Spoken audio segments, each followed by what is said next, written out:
जेव्हा मी इंस्टाग्रामवर ही या प्रोसेसची रील पोस्ट केली होती तेव्हा मला माझ्या मित्रांपैकी आणि काही कमेंट्स पण आल्या होत्या की काय फोटो एडिट केला असा, म्हणजे व्हाईट का दिसतंय किंवा काय आहे हे, कसला व्हिडिओ आहे हा, की त्यांना ही प्रोसेस काय आहे ती समजावी त्यासाठी हा बेसिक व्हिडिओ बनवला आहे.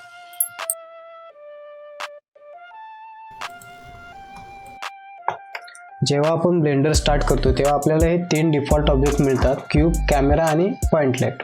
बरोबर.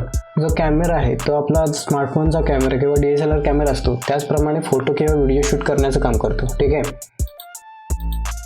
आता मी लेफ्ट हँड कॉर्नरला जो चौकोनी बॉक्स केला आहे, कॅमेराचा पॉइंट ऑफ व्ह्यू आहे तो त्या बॉक्समध्ये दिसतोय. ठीक आहे. जरा मी रेंडर वेमध्ये स्विच करतो.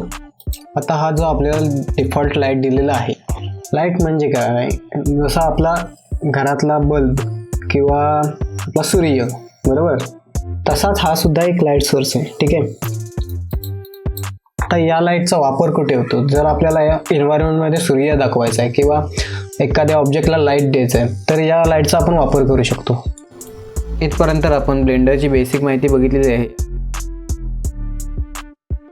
आता आपण पहिल्या स्टेपकडे वळूया, ती म्हणजे 3D मॉडेलिंग. या स्टेपमध्ये आपण जो आपला डिफॉल्ट क्यूब आहे त्या क्यूबला एडिट मोडमध्ये स्विच करून पाहिजे तसा आकार देण्याचा प्रयत्न करणार आहोत.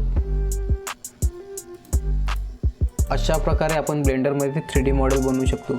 ठीक आहे. आता मी ही स्टेप फास्ट फॉरवर्ड करत आहे कारण व्हिडिओ खूप मोठा होऊन जाईल.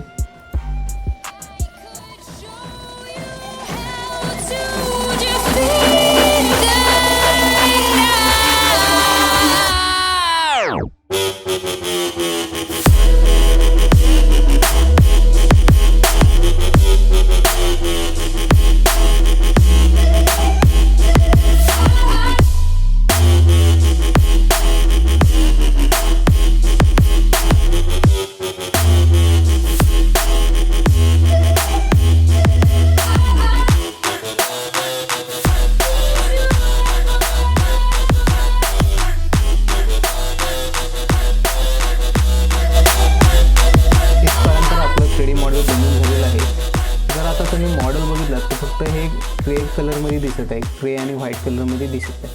ठीक आहे. तर मॉडेल तर झालेलं आहे. आता आपल्याला हे कलर करायचं आहे. ठीक आहे. कोणतीही गोष्ट कलरशिवाय अट्रॅक्टिव्ह दिसत नाही, बरोबर ना. आता आपण दुसऱ्या स्टेपकडे वळूया, ते म्हणजे टेक्स्चर पेंटिंग. आता हे जे मी मांडवीचं मॉडेल बनवलं आहे त्या मॉडेलला टेक्स्चर पेंट करण्यासाठी मी नोडचा वापर केला आहे. ठीक आहे. आपण डायरेक्टली पण या मॉडेलवर पेंट करू शकतो, पण रिअलिस्टिक बनवण्यासाठी मी इमेज टेक्स्चरचा वापर केला. ही टेक्स्चर्स मी फोटोशॉपच्या मदतीने बनवली आणि म्हणूनच मला इमेज टेक्स्चर नोडचा वापर करावा लागला.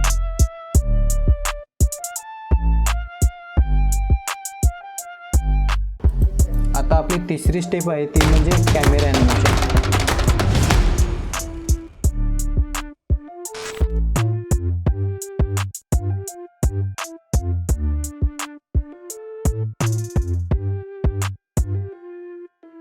या स्टेपमध्ये आपण जो आपला कॅमेरा आहे तो ॲनिमेट केलेला आहे, बरोबर. म्हणजे जसा आपला ड्रोन मूव्ह करतो तसा आपला कॅमेरासुद्धा मूव्ह करणार आहे. आता आपलं कॅमेरा ॲनिमेशन झालेलं आहे. ठीक आहे.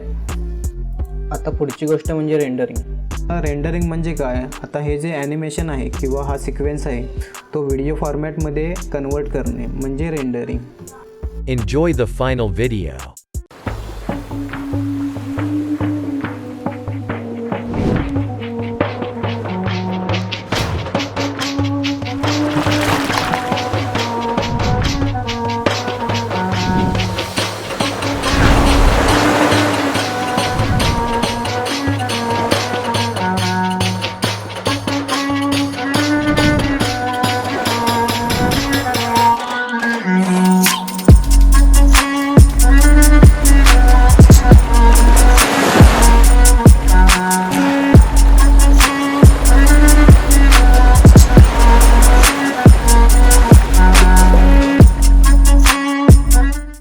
आता हे झालं 7 दिवसाचं काम. ठीक आहे.